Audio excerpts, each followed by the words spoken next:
The rain had no mercy for Merophon Court that night. It struck the leaded glass of the bedchamber in long, shuddering volleys, as though the sky itself had a grievance with the stones of the place. With its tapestried walls and its cold, indifferent fireplaces, and the particular silence that lived in its corridors like a permanent resident, Elswythe had grown accustomed to silence.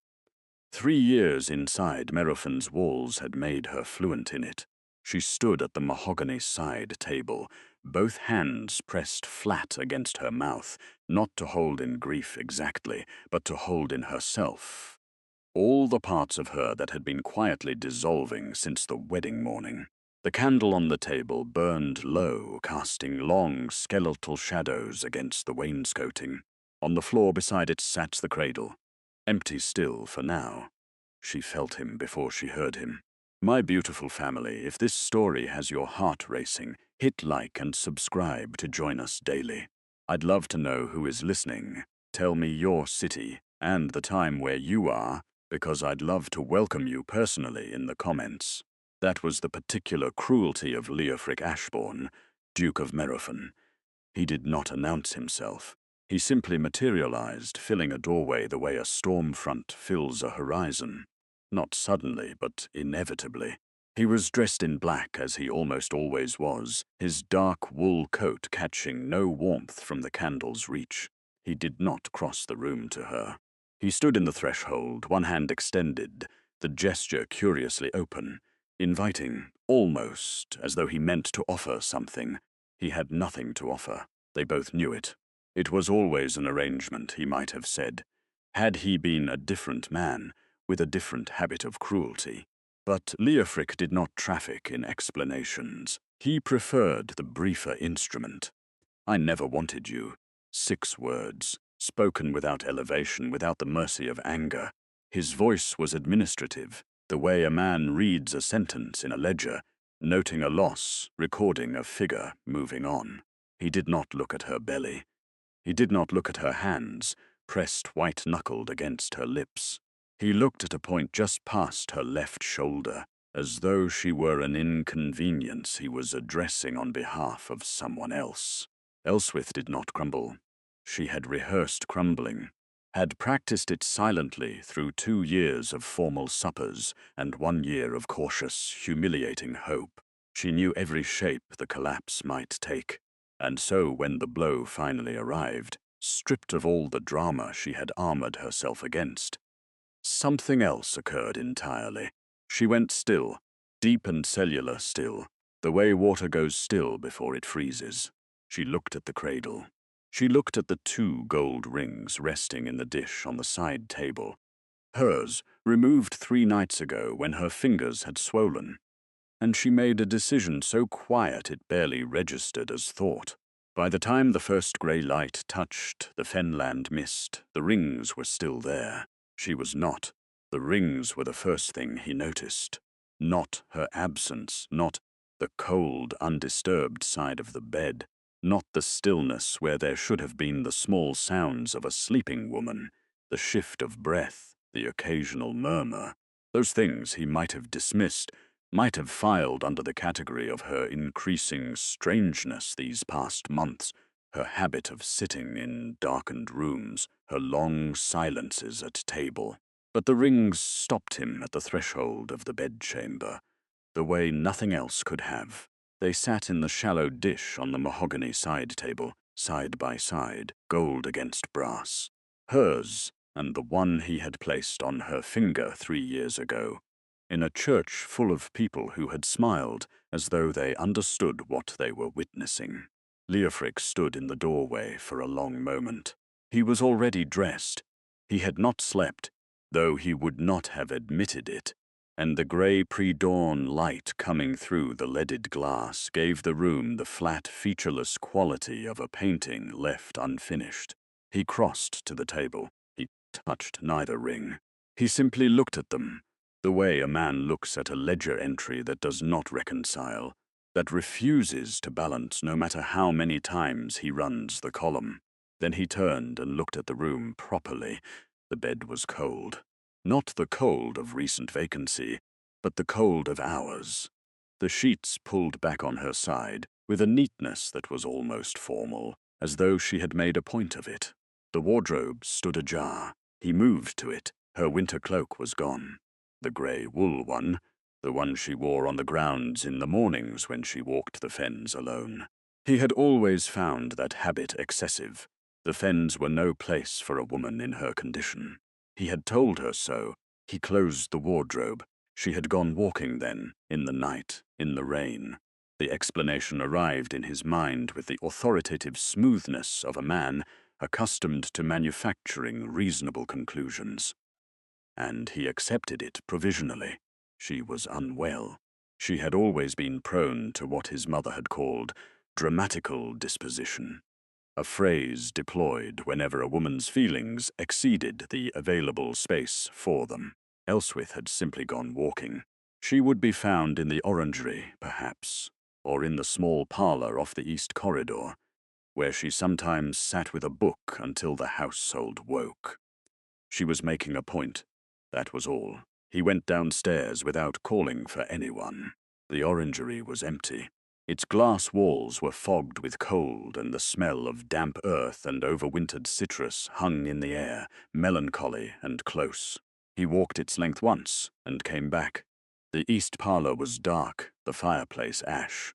The morning room, the library, the small sitting room that overlooked the herb garden, all of them precisely as they should have been, which was as to say, entirely without her. It was Griggs, the under-butler, who found him standing in the entrance hall 20 minutes later. The man's face already carried something it shouldn't have, a careful, watchful quality, the expression of a person in possession of information he did not yet know how to deliver to someone of consequence. "Your Grace, has the Duchess come down this morning?" The question was neutral. Leofric made it so deliberately. Griggs's pause lasted exactly 1 beat too long. "No, Your Grace. And there is something you should perhaps know. The kitchen door. The one that gives onto the kitchen garden and the south path. What of it? It was found unlatched this morning, Your Grace, when cook came down at 5, and there is..." Another pause, shorter this time, but heavier. "There are no tracks. The rain, Your Grace. It came very hard in the night. The path is washed entirely clean." Leofric looked at him. "And the stables?" Griggs's expression completed its journeys into something that was not quite deference and not quite pity. "I took the liberty, Your Grace. None of the horses have been taken. The grooms confirm it." The entrance hall was very quiet. The long case clock near the staircase ticked with its customary indifference. Beyond the tall front windows, the fens stretched away into the morning, flat and pewter-coloured and absolute, the reeds barely visible through the low mist that had settled in the night and showed no intention of lifting. The sky above them was the precise shade of something that had not yet decided what it meant to do. "She has gone walking," Leofric said. His voice was even, in conditions like these. "In her state." He allowed a brief controlled pause, the kind that implied exasperation rather than alarm. "Send 2 of the men out along the south path and the fen edge. She will be found near the old willows, I expect. She favours that ground." "Yes, Your Grace." Griggs did not move immediately, and that hesitation was its own kind of answer. "That will be all." The under-butler withdrew. Leofric remained where he stood. He did not move to the window. He did not call for his coat. He stood in the centre of the entrance hall with his hands loosely at his sides, and his face arranged in the expression of a man in no particular state of feeling, and he stared at the middle distance with the concentrated attention of someone who is refusing, with extraordinary discipline, to understand something that he already, in some locked and lightless chamber of himself, entirely understood. She had gone walking, he would wait. They brought Osythe to him at 7:30. He had taken up position in the study by then, a calculated choice, though he would not have named it as such. The study was his room, in every sense that mattered. It smelled of leather and old paper, and the particular cold authority that accumulates in spaces where decisions are made without sentiment. He stood behind the desk rather than sitting. He did not offer her a chair. She was a small woman, Osyth. Perhaps 30, perhaps older, the kind of face that had stopped aging at some point and simply settled into itself, fine-boned and watchful, with grey eyes that had the quality of still water.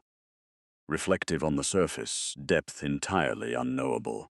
She had served Elswith since the first year of the marriage, had come with her from her mother's household, which Leofric had always considered a structural inconvenience, and never thought about beyond that. He thought about it now. You were the last member of the household to see the Duchess. It was not a question. He had already established this through Griggs, through the maid, who brought the morning coal, through the particular geometry of who slept where and who heard what in a house of 32 servants. Osyth had been in Elswith's chamber past 11. This was confirmed. Yes, Your Grace. Her voice was steady, not the steadiness of someone suppressing fear. He knew that register well, had produced it in people reliably across decades. This was different. This was the steadiness of someone who had already decided, in advance of arriving in this room, precisely how much of herself she intended to give it. At what hour did you leave her? Shortly after 11, Your Grace. I had helped her prepare for bed, and she gave no indication, no mention of any intention to leave the house. None, Your Grace. She seemed. He paused. He was choosing the word with the care of a man who does not wish to reveal how much the choice matters. Distressed. Osyth considered this, or appeared to consider it. He had the unsettling impression that the consideration was largely ornamental. She was tired, Your Grace, as she often is in her condition.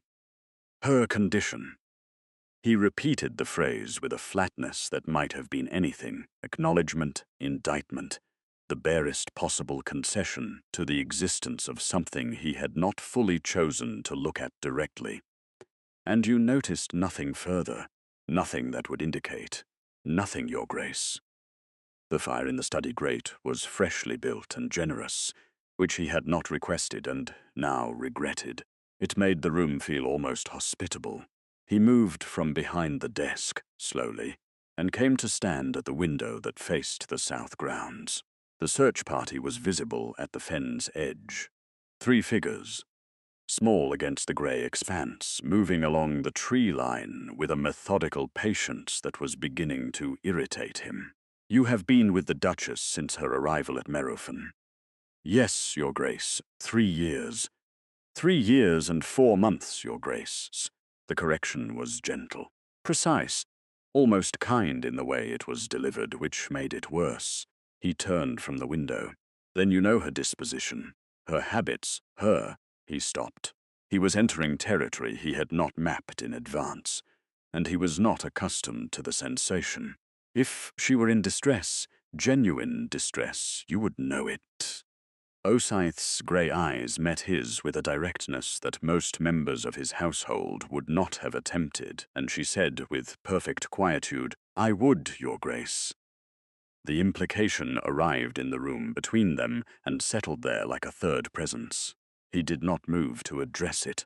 He was aware that to pursue it, to ask the question it implied, to say, and was she, would be to concede something.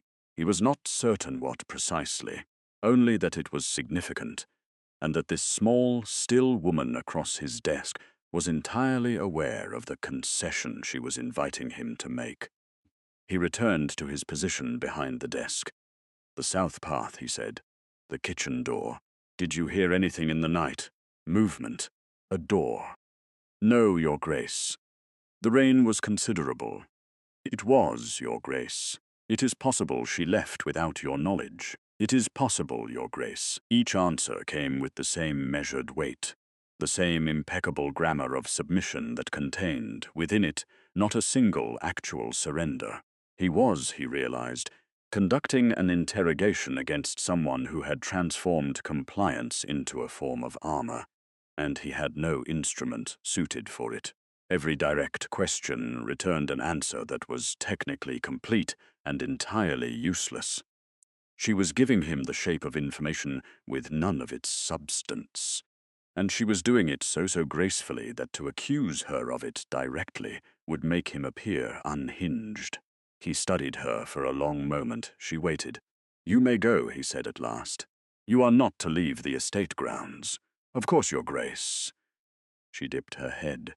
Not quite a curtsy, not quite merely a nod, something poised precisely between the two, and moved to the door with unhurried composure. She was nearly through it when he spoke again, and he did not entirely know why he did, except that the room felt, suddenly, very large. "She told you." It was not framed as a question this time. It had no interrogative shape at all. It was simply a statement, dropped into the air between them like a coin dropped into deep water, offered without expectation of immediate return, sent down to find whatever it would find. Osyth paused in the doorway. She did not turn. "Good morning, Your Grace," she said, and left him to the silence of the fens. Cressida arrived at Merophon without being sent for. That alone should have told him something. His sister did not travel in November. She had made this a governing principle of her life, citing the roads, the cold, the general inhospitability of the English countryside in its dying season, and any number of other objections that were really just different costumes for the same underlying truth, which was that Cressida did what Cressida decided, and dressed the decision in whatever explanation was nearest to hand. That she had left Ashbourne Park before dawn and covered 30 miles of a Fenland road in a hired coach, arriving at his door with mud on her hem and a look on her face that was not quite satisfaction, but was certainly its close neighbor. This was information. He simply had not yet determined what kind. She did not wait to be announced. She never had. He heard her in the entrance hall, her voice, and then Griggs's, and then her voice again, shorter and more final. And then the study door opened and she was there, still in her traveling coat, her dark hair disordered from the journey, taking in the room and its occupant with the swift, cataloguing eye she had inherited from their father and deployed with none of his restraint. "You look terrible," she said. She said it the way one states an atmospheric condition, factually, without particular concern. Cressida. He did not move from the window. "How did you know?" "Osyth sent word." She pulled off her gloves, one finger at a time, and set them on the corner of his desk as though she lived here, which she had always behaved as though she did. "Last night, before it was done. I imagine she wanted someone here who might be capable of a human response." The sentence landed precisely where she had aimed it. He absorbed it without visible reaction, which was, he understood, exactly what she had expected him to do. "She is not missing," he said. "She has gone out. The men are searching the south grounds and the fen edge. She will be found." Cressida looked at him for a long moment. Then she crossed to the chair nearest the fire, the one he had not offered Osyth, and sat in it with the unhurried ease of someone settling in for a thing they had anticipated would take some time. She folded her hands in her lap. "Leo," she said, and her voice had changed. Not softer precisely. More direct, the way a blade is more direct than a bludgeon. "She is not on the fen. You cannot know that. I know Elswith." A pause. "Which is more than can be said for everyone in this room." He turned from the window then. It was the first time since she'd entered that he had given her his full attention, and she received it without flinching, which she never did, which had always been one of the few things about her he genuinely respected. "What did Osyth tell you?" "Enough," she considered him. "She told me what you said to her last night." Another pause, smaller and more deliberate. "She told me how you said it." The fire shifted in the grate. Outside, the mist had thickened rather than lifted, and the south grounds had disappeared entirely. Into it, the search party swallowed whole, invisible. He was conducting a search on grounds he could no longer see for a woman whose direction he had not thought to ask about until she was already gone, and his sister was sitting in his chair, regarding him with the expression of someone watching a man discover, too late, that the map he has been navigating by is not a map of the place he is actually in. "She is with child," he said, as though this were the relevant fact, as though it closed an argument. "She has been with child for 7 months," Cressida replied, "during which time you have managed by all available accounts to be almost entirely absent from the fact of it." She tilted her head. "Did you know she asked for you?" "In September, when she was ill. She asked Osythe to send for you. He said nothing. You were in London. It was not an accusation, technically. It was merely a coordinate. The Harwick business, I believe. The estate does not manage itself." "No," she agreed with a pleasantness that was almost worse than anger. "It doesn't. And neither does a woman left alone in a house that has never once been made to feel like hers, carrying a child whose father has made his position on the entire arrangement abundantly, repeatedly clear." She paused. "Without ever once actually saying so directly, I grant you. That was always your particular gift. The wound that leaves no visible mark." He crossed the room. Not toward her, away from her, toward the far bookcase, putting distance between himself and the conversation with the habitual efficiency of a man who has spent a lifetime managing what he cannot control by removing himself from proximity to it. It did not work. Cressida's voice followed him with perfect equanimity. "She was not dramatic, Leo. She was not difficult. She was not any of the things I suspect you filed her under in that meticulous, airless mind of yours. She was simply a woman who wanted to be." She paused, and for the first time something moved behind her eyes that was not composure. Something older and less managed. "Seen, that is all. It is not a complicated want." The bookcase offered him nothing. He stood before it with his back to his sister, and his hand resting on the spine of a volume he could not have named, and the silence in the room was the kind that follows a thing that has been said too plainly to be redirected.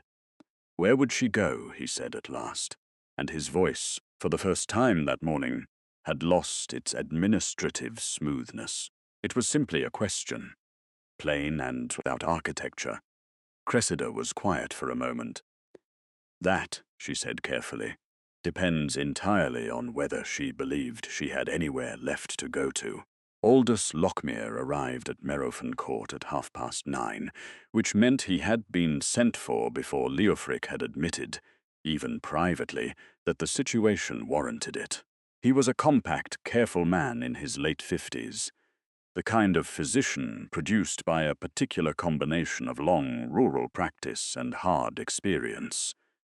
Someone who had sat at enough bedsides in enough difficult hours that he had long since burned away everything unnecessary, leaving only the essential instrument of himself. He carried his bag with the unconscious ease of a man for whom it was a permanent appendage.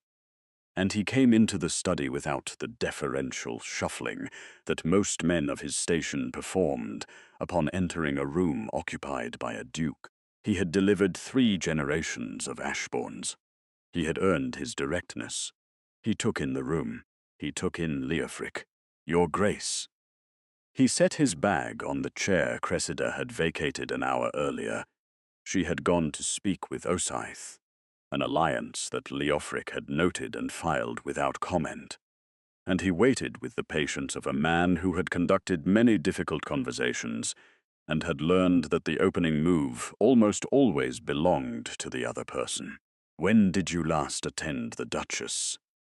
Leofric was at the desk now, seated, which was a deliberate recalibration. The posture of a man conducting business rather than one whose household had come apart in the night. 12 days ago. Lockmere did not hesitate. "I attend her fortnightly. More frequently than that in the final months, as I advised in September." A brief pause. "When I revised that recommendation upward, you revised it." "I did." I was not informed. Lockmere looked at him with the grey, level gaze of a man choosing his words not out of diplomacy but out of precision. I communicated my recommendations to the Duchess directly, Your Grace, as she was my patient. I also communicated them in writing to your secretary, Mr. Harwell, in the 3rd week of September. He paused again. I received no response. The study was very quiet. The long case clock in the entrance hall was audible from here, its ticking patient and relentless, indifferent to the particular weight of what was accumulating in this room. "What did you revise?" Leofric said. His voice was controlled. Surgically controlled, in the way of a man applying pressure to something he is afraid to press too hard. Lockmere pulled a chair to the near side of the desk and sat in it. Sat rather than stood, which was itself a kind of statement, and folded his hands in his lap with the deliberateness of someone preparing to say a thing clearly and without embellishment.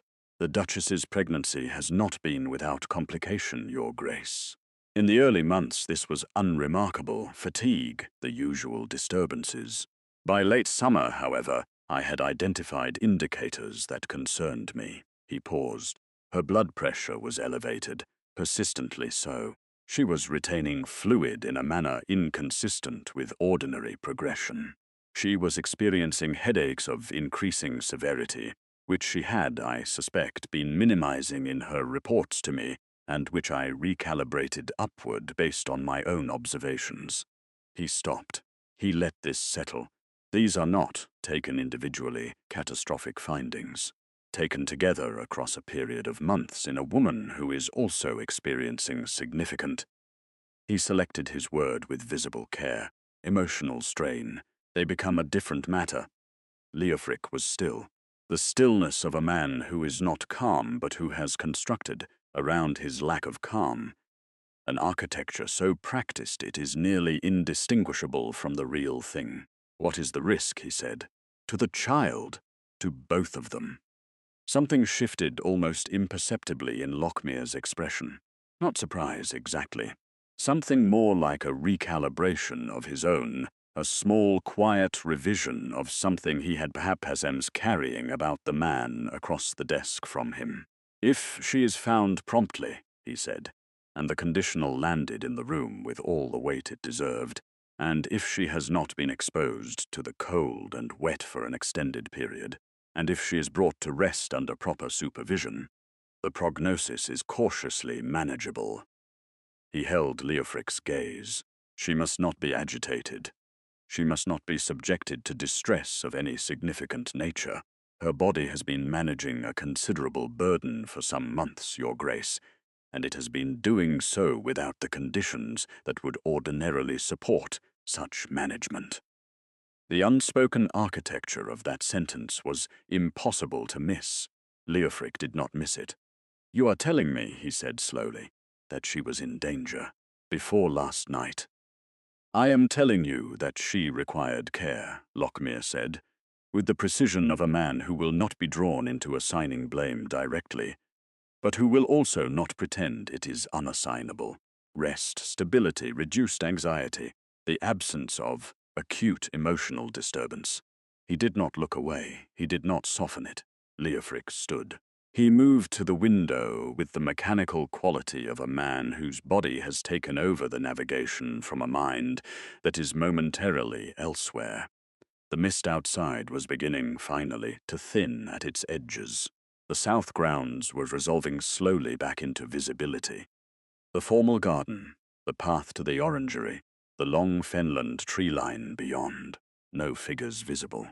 The search party had gone further than he had anticipated, which was itself an answer of a kind, though not the kind he wanted. "She has been out there since before dawn," he said. Not to Lockmere particularly. To the window. "To the fens, yes," said Lockmere quietly. "She has." And in the silence that followed, something behind Leofric's constructed stillness shifted. Not broke, not yet. He would not permit it to break, but moved, the way ice moves in early thaw, not dissolving, only becoming, for the first time, less certain of its own permanence. He went out himself, This surprised the household. He understood that it did. He could read it in Griggs's fractional hesitation.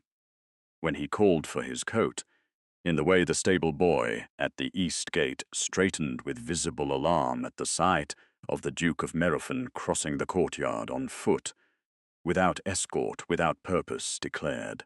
Leofric did not explain himself. He pulled on his gloves and walked south. The mist had thinned to a residue, a gauze that softened the fenland without concealing it, and the grounds of Merophon revealed themselves in their November bleakness with something that felt, this morning, almost reproachful.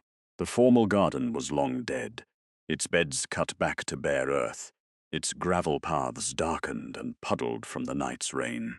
He moved through it without looking at it. He had designed that garden, commissioned it rather, approved the plans with the same efficient attention he gave any capital expenditure, and he had not once, in 3 years, walked through it for any purpose other than transit. The kitchen path came first. The door Griggs had mentioned, the one found unlatched, opened onto a flagged corridor that ran between the herb garden and the wood store before giving onto the south path proper. It was a servant's route, narrow and practical, entirely beneath his habitual notice. He stood at its mouth and looked at the ground. The rain had done its work thoroughly here. The flags were washed to a uniform grey, holding nothing. He walked it anyway, slowly to the point where the flags gave way to packed earth, and the earth gave way to the long grass of the fen margin. Here the ground was softer, and the search party had already moved through it. He could see the evidence of their boots in the mud, 3 sets of tracks overlapping and churning the margin into illegibility. He stood at the edge and looked out across the flat expanse of the fens, the reed beds, the standing water between them catching what thin light the sky offered, the distant willows he had mentioned to Griggs, black and skeletal against the pale horizon, a mile and a half distant. He turned east instead. He did not know why. It was not a reasoned decision. It was something more like the absence of a decision, his feet choosing the less searched direction while his mind was occupied elsewhere, turning over Lockmere's words with the grim, repetitive attention of a man who cannot stop pressing a wound. Significant emotional strain, acute emotional disturbance, the absence of conditions that would support management. 3 years of marriage, 12 days since Lockmere's last visit. September, when she was ill, when she had asked for him and he had been in London attending to the Harwick business. He had not known she had asked for him. He turned this fact over as he walked.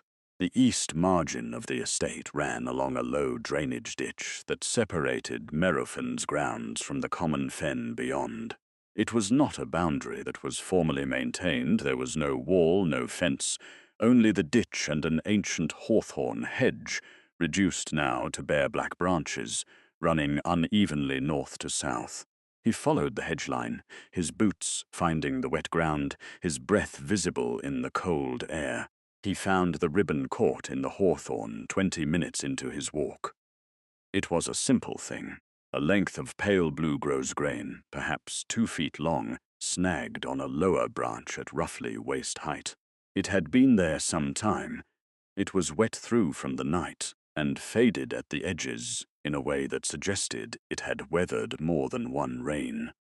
Not last night's work, something older. He stopped. He reached out and freed it from the branch with a care that surprised him. Careful not to tear it, careful to take it whole. He held it in his gloved hand and looked at it. It was not a practical item. It was the kind of ribbon that served no structural purpose, that existed only for the small private pleasure of small private decoration. He thought of Elswyth's hair. He had a sudden, involuntary image of her walking this boundary in some earlier season.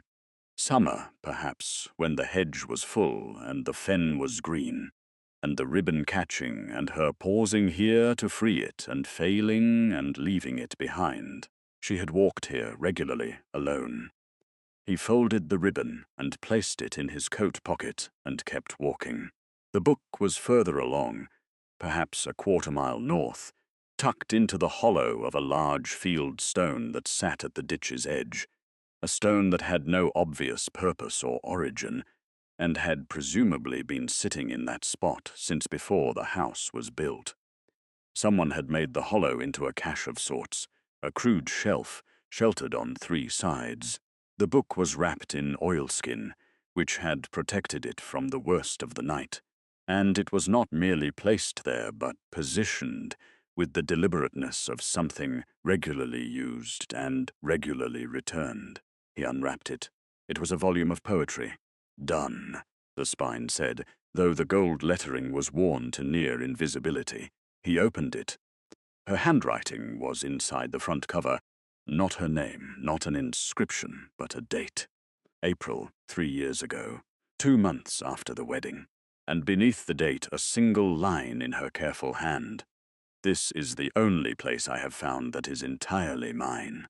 He stood at the ditch's edge with the book open in his hands, and the cold coming off the fen in long, slow waves, and he read the line again and again.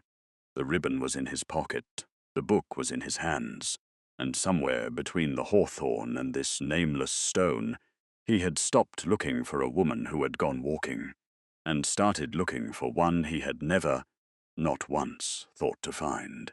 He came back to the house by the north path, the long way, without entirely meaning to. The book was inside his coat now, pressed against his ribs. He was not aware of having made the decision to carry it there, rather than in his hand. His hands were in his pockets, his gloves dark with the damp from the fieldstone, and he walked with his eyes on the ground ahead of him in the manner of a man who has discovered, midway through a familiar journey, that he does not know the terrain as well as he believed. The north path brought him along the rear wall of the orangery, its glass panels fogged and indifferent, and then past the old ice house, and then through the kitchen garden with its stripped beds and bare cane rows. He had walked this route perhaps twice in 3 years. It was a route that served no administrative purpose. It connected nothing he needed connected. He tried to remember when he had last spoken to Elswith at length, not the brief, functional exchanges of a shared household. The dinner table, the morning room when circumstance placed them there together, the occasional necessary conference about estate matters that touched the domestic arrangements she nominally oversaw. Not those, a conversation, something with duration and direction, something in which he had asked a question that was not logistical, and waited for an answer that was not operational. He could not locate one. What he could locate, with a clarity that was becoming increasingly unwelcome, was the architecture he had constructed in the first months of the marriage, so naturally, and with such entire conviction of its rightness, that he had never once examined it as a structure at all. It had simply seemed like order, like the correct arrangement of a household, like the proper execution of a role. She had come to Merophon in January, the year after her father's death, with Osyth and 2 trunks, and the particular careful composure of a woman who has been well trained in the management of her own expression. He had noted this with approval. She would not be difficult. She understood the nature of the arrangement. These were, he had decided, the essential qualifications, and she met them, and the matter was therefore satisfactorily concluded. He had not introduced her to the tenants for 4 months. He had at the time a reason for this. Several reasons, all of them orderly. She needed to understand the estate before she could represent it. She needed to comprehend its operations, its hierarchies, its dependencies. She could not be an effective Duchess of Merophon without first becoming fluent in Merophon, and he was not prepared to expose the estate, which was to say himself, which was to say the accumulated weight of 9 generations of Ashbourne governance, to the unpredictability of a woman still in her acquaintance period. He had told himself this in the language of stewardship. He had believed it completely. What he had done he understood now, walking the north path with his hands in his pockets and the damp cold settling into his collar, was keep her inside, quietly, systematically, with the full apparatus of reasonable explanation. She had asked, in March, if she might attend the spring assembly in the village, a modest request, the kind social obligation that a duchess would ordinarily not need to request at all, that would simply occur as a function of her position. He had told her it was premature. She did not yet know enough of the families involved to navigate the occasion well, and a poor first impression was considerably more durable than no impression. She had accepted this. She had accepted it in the way that he now recognized she accepted most things, with the surface of agreement and the private remainder going elsewhere, somewhere he had not thought to look. In May, her mother had written asking if she might visit for a fortnight. He had responded on Elswith's behalf. He could not now remember if he had mentioned this to her, or simply shown her the letter he had written, or simply sent it, citing the domestic disruptions of the spring works and suggesting a later date that had never been formally proposed. Her mother had visited once, briefly, the following autumn, and had looked at her daughter across the dinner table with an expression that Leofric had catalogued at the time as excessive sentiment and now reclassified, without ceremony, as grief. By summer, he had established her daily rhythms with the thoroughness of a man designing a system. Breakfast at 8. The household accounts reviewed by 10. The afternoon given to correspondence. Correspondence he reviewed, not from any explicit policy, but because it passed through his secretary as a matter of routing, and he saw it, and occasionally he had thoughts about the nature of certain friendships, certain correspondence, certain tones that seemed to him either impractical or distracting for a woman in her position. He had not forbidden her anything. He was certain of this. He had never issued a prohibition. He had simply arranged the conditions such that certain things did not occur, and certain connections did not sustain themselves, and certain rooms in her interior, life, the ones that opened outward, toward people and places and possibilities that were not Merophon, fell gradually, without any single dramatic moment, into disuse. He had called this the education of a duchess. He stopped walking. He was at the rear entrance of the house, the servants' door, the one Elswith had left through in the night, with her grey cloak and her decision, and nothing else he could yet account for. He put his hand flat against the door's cold wood, and stood there for a moment in the November air. He had not broken her. He had been very certain of that. He was a man of principle, and he did not break people. He had simply built the walls close enough together that she had run out of room. He heard them before he reached the door. Not their words. The library walls at Merophon were old and thick, built in an era that understood the value of insulation against both weather and other people.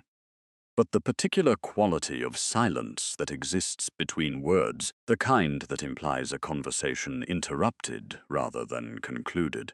He had stopped in the corridor outside without deciding to stop. His hand not yet raised to the handle, and he stood there for a moment in the way he had learned to stand in very early boyhood, still perfectly quiet, gathering information before committing to entry. Then he opened the door. Cressida was at the far end of the library, standing by the window with a letter in her hand. Lockmere was seated in the wing chair nearest the fire, a glass of something untouched on the table beside him. They had arranged themselves with a casualness that was slightly too considered, the way people arrange themselves when they have had a moment's warning. The fire was high. Someone had been in this room for some time. Neither of them spoke first. How long? Leofric said. He did not specify what he was asking the duration of. He did not need to.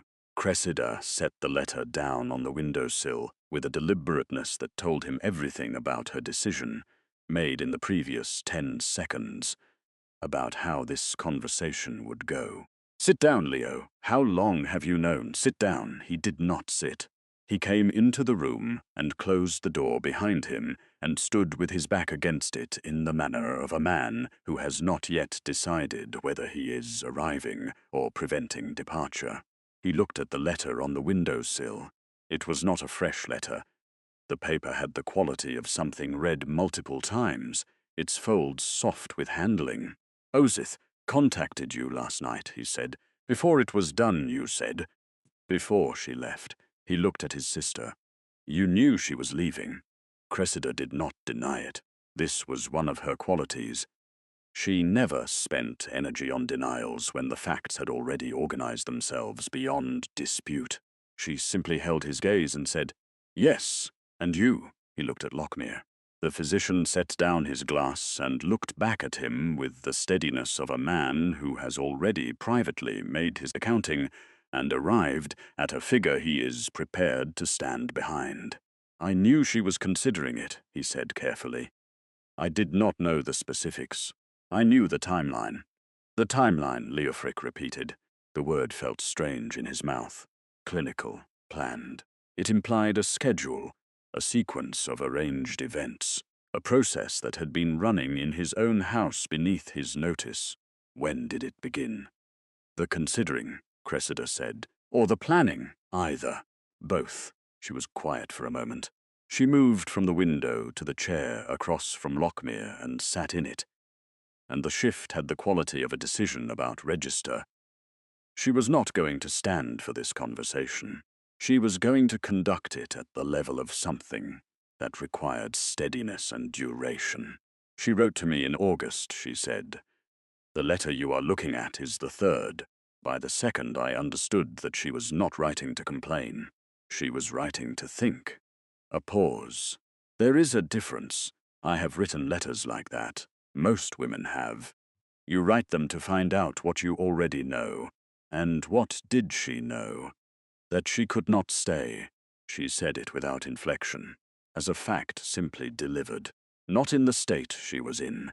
Not in the conditions that existed. Not with the child coming.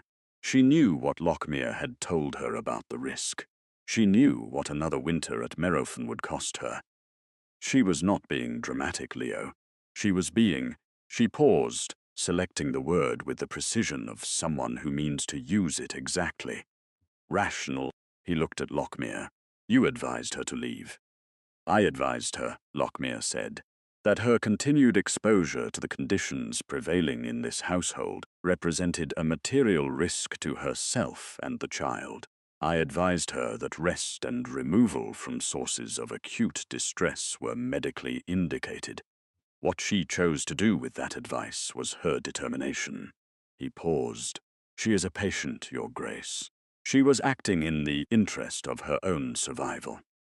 The word landed in the room with a weight that redistributed everything around it. Survival, not escape, not drama, not the impulsive flight of a disordered woman into the fenland dark. A calculation. A considered, prepared, medically informed decision executed with the assistance of a maid who had been planning logistics, a physician who had provided clinical framework, and a sister who had been receiving correspondence since August, and had arrived this morning with 30 miles of mud on her hem, not to help search but to be present for the discovery. He looked around the room, at Cressida composed and watchful, at Lockmere measuring, at the fire burning high and deliberate in a library that had been occupied for hours, at the letter on the windowsill, soft with reading. They had all known. The entire apparatus of this morning, the search party on the fen, the interrogation of Osyth, the interview with Lockmere in the study, Cressida's careful feints and calibrated revelations, had not been a household in crisis.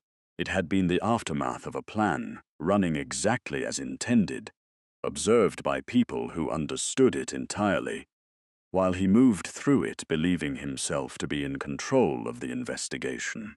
He understood now, the last person in his own house to know anything at all. "Where is she?" he said. Cressida looked at him for a long moment. "Safe," she said. "That is what you are permitted to know, for now." He followed her outside. He did not plan to. She had stood, after the silence that followed her answer, and said she needed air in the tone of a woman who means she needs to be somewhere he is not. And he had let her go. Watched her move to the library door with that unhurried, deliberate step. And then something in him had refused the alternative, which was to remain in the library with Lockmere and the high fire and the knowledge of what he had just been told. And he had followed. She was already across the entrance hall and through the front door by the time he reached the corridor. He went after her. The rain had returned. Not the violence of the previous night, but something more sustained, more patient. A fine, cold, penetrating rain that had settled in over the fens with the quality of a long-term commitment. Cressida was on the front steps, her traveling coat on from the morning, and she stopped when she heard him behind her and turned with the expression of someone who has been expecting a thing and is not entirely displeased that it has finally arrived. She did not go back inside, neither did he. "You want to be angry," she said. The rain moved between them, indifferent. "I am not angry. You are. You have been angry since the study, and you have been managing it with that extraordinary discipline of yours. And I am telling you now that this is one of the occasions when the management is the problem, Leo, not the solution." He came down the steps to the gravel. She held her ground. They stood the rain like two people who had arrived from different directions at the same necessary place. "You helped her deceive me," he said. "I helped her leave," Cressida said. "Those are not the same thing. And the fact that you cannot distinguish between them is precisely the point. She is my wife. She is carrying my child. She left this house in the middle of the night in November." "She left this house," Cressida said, and her voice had shed its remaining diplomatic padding, "because you looked at her across 3 years of marriage and saw an arrangement. She left because you told her, with complete sincerity and not a single raised hand, not one moment of anything so legible as cruelty, that she did not exist." She paused. "Do you understand how much more thorough that is? A blow lands and passes. What you did was permanent. You made her into furniture, Leo. You were polite to her the way you are polite to the furniture." The rain was heavier now.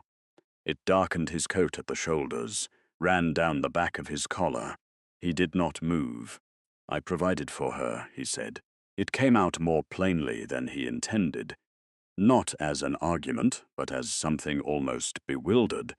The protest of a man consulting a set of instructions he followed correctly and arriving at an outcome the instructions did not account for. "Yes," Cressida said, and her voice changed, not softer, but less combative, more like a person delivering a diagnosis than winning a fight. "You did. You provided everything except the one thing she needed, which was to be in a room with you and feel that her presence in it mattered." She looked at him steadily. "Do you know what she told me in her first letter?" She said she had begun to feel invisible. Not unloved. She had managed her expectations about love very practically. Invisible. She said she would speak at dinner and watch your eyes move to the window, and she would think. Not that you disliked what she said, but that you had not registered that she had spoken at all. That the sound of her voice did not alter the atmosphere of the room for you in any way. He said nothing. She stopped speaking much after that. "I imagine you noted the silences and found them restful." The sentence arrived without particular venom. It was worse for that. He had noted the silences. He had, in fact, experienced a mild private relief when the effortful small talk of the early months had given way to something more economical. Two people sharing space without the friction of compulsory conversation. He had called this to himself a mature arrangement, a household that had settled into its natural register. He had not once asked her what her silence cost. The isolation, Cressida said, her mother, the letters, the assembly in the village. She watched his face. You didn't think I knew about those things. But she wrote them all down, Leo, in order, because she needed to understand whether she was being unreasonable. She spent a great deal of her marriage trying to determine whether she was being unreasonable. She paused. That is what that kind of treatment does. It makes the person receiving it spend all their available energy auditing themselves instead of the situation. I did not intend, he began. I know you didn't. And this somehow was the hardest thing she had said. That is not the comfort you imagine it to be. Intent is a matter for the person who acts. Effect is what lives in the person who receives. You did not intend it, and she experienced it fully every day for 3 years. And both of those things are true simultaneously, and your intention does not cancel her experience. She pulled her coat closer, not from cold but from something else, some need to consolidate herself. You are not a villain, Leo. You are something more difficult than that. You are a man who caused serious harm through pure, disciplined, lifelong inattention to anyone's interior life but his own. He stood in the rain. A long time passed. Where is she? He said again, quietly. Not with the authority of the study, not with the management of the library. Simply, the way he had said it to the window that morning. Cressida looked at him for a long time, at the rain on his face, at something she appeared to be taking the measure of. Are you asking? She said carefully. Because she is your wife and your property, and you intend to bring her back. Or are you asking because you are, for the first time, actually frightened for her? The gravel was dark with rain. The fens beyond the gate were invisible. Both, he said, and the honesty of it seemed to cost him something real. I don't know. Both. Cressida was quiet for a moment. Then she said, That is the first true thing you've said today. She turned toward the door. Come inside. You're soaked. He didn't move immediately. He stood on the gravel in the rain for another moment alone, with the ribbon in one pocket and the book of Don pressed against his ribs, and the fens somewhere beyond the gate holding their silence in the way they always had. Absolute, patient, entirely without interest in what any of them decided. Then he followed her in. They called off the search at 4 o'clock. Not because hope had been formally abandoned. No one used that word, no one would.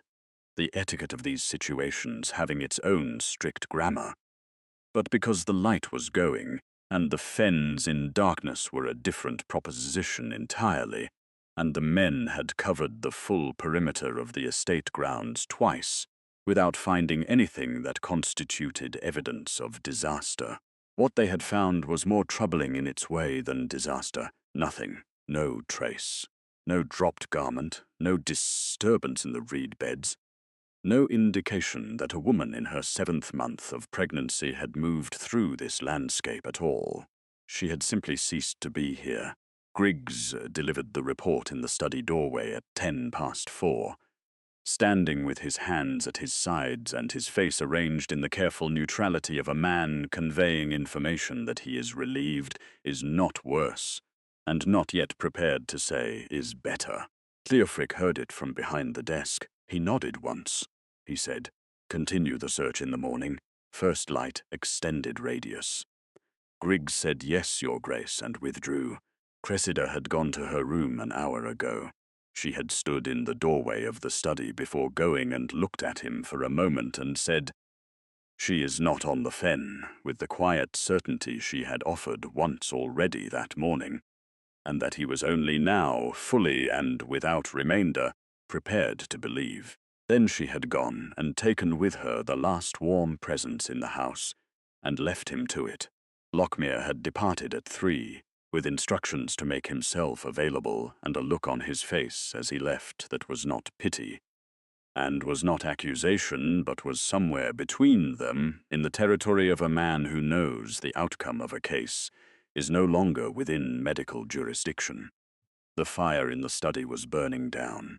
He did not call for it to be built up. He sat. The desk in front of him held the accumulated evidence of a day he was struggling to organize into a sequence that made sense. Griggs's morning reports, still there from the first hours, their neat handwriting increasingly irrelevant. A map of the estate grounds unfolded and marked with the search routes, the penciled lines running to the fen edge and back, documenting all the places she was not. His correspondence, unopened, stacked with the usual efficiency of a household that continues its operations regardless of whether anyone is governing them. The Harwick papers, brought up from the estate office at some point in the afternoon by someone who had not yet understood that business had been indefinitely suspended. He moved none of it. He opened the coat he had not changed out of, still damp at the collar, and removed the book from inside it. He set it on the desk. He took the ribbon from his pocket and set it beside the book. They sat on the mahogany surface like artifacts from an excavation. Objects belonging to a person who had existed in this house and left behind the small, specific evidence of an interior life he had never thought to investigate. This is the only place I have found that is entirely mine. He had read the line perhaps 30 times since the Fieldstone. He read it again now. He was trying, with the exhausted precision of a man trained to extract meaning from documents, to understand it fully. Not just its surface claim, but its architecture, what it revealed about everything surrounding it. She had written it in April 3 years ago, 2 months into the marriage, which meant that by April she had already understood. She had already taken her assessment of Merofen Court and reached her conclusion, and carried it to that nameless stone by the drainage ditch, and written it down in the hollow place, and returned it to the oilskin and walked back to the house in time for dinner. He tried to remember April, 3 years ago, 2 months after the wedding. The spring works had been consuming that year, a drainage issue in the East Fields, a dispute with the tenant at Harrow Farm, the arrival of the new steward who had required extensive orientation. He had been in April entirely occupied. He had sat across from her at dinner, he supposed, and looked toward the window, and the sound of her voice had not altered the atmosphere of the room. He put the book down, the title, Duke of Merofen, 9 Generations. The weight of it had always felt, when he had felt it at all, like a proper weight, the weight of obligation, of continuity, of a house and its people and its land held in stewardship across centuries. A dignified burden, a meaningful one. He had organized his entire life around its carriage, had constructed himself, feature by feature, into the instrument the title required. Controlled, efficient. Without the soft vulnerabilities that constituted, in his understanding, the primary mechanism by which men of consequence failed their consequential responsibilities. He had done all of this correctly. He was virtually certain of it. The fire exhaled and went a shade darker. He did not call for Griggs. Somewhere in the house a door settled on its frame. The old sound of Merofen contracting against the cold. A sound he had heard 10,000 times, that he had always found, without naming it, reassuring. The house persisting, the house continuing, the house indifferent to whatever occurred within it, as houses are, as stone is, as 9 generations of accumulated consequence and careful management ultimately are. He sat in the title's silence. The ribbon was pale blue in the firelight. Outside, the fens held their dark and offered nothing back, as they never had, as they never would. Patient and flat and absolute, keeping whatever they kept, in the manner of things that have existed long before any particular human arrangement, and intend to exist considerably after. He did not know where she was. He did not know if she was warm. He did not know, and this arrived last, quietly, without the dramatic force it perhaps deserved, settling into him the way cold settles into stone, whether she was ever coming back, whether she should. Whether the man currently sitting in this chair, in this cooling room, in this ancient hollow house, was one she had any obligation to return to, whether he was one she had any reason to, he had no answer. He sat with the question the way he had never, in 41 years of careful self-construction, allowed himself to sit with anything, without management, without resolution, without the dignified retreat into function that had served him so completely and cost him everything he had not known to value, until it wrapped itself in a grey wool cloak and walked out of a kitchen door into the November dark. The candle on the desk burned a little lower. Merophon Court was very quiet, and Leofric Ashbourne, 9th Duke of Merophon, sat in the silence of it. Not with the authority of a man who has built something, but with the particular desolation of one who has finally, too late, understood what he has unmade. The ledger for this tale is finally closed, but the shadows of history never truly sleep. If your heart is still racing, my beautiful family, don't let the fire die out here. These 2 stories on your screen are even darker, deeper, and more unforgiving. Tap subscribe so we stay found in the fog, then click one now. Your next obsession has already begun.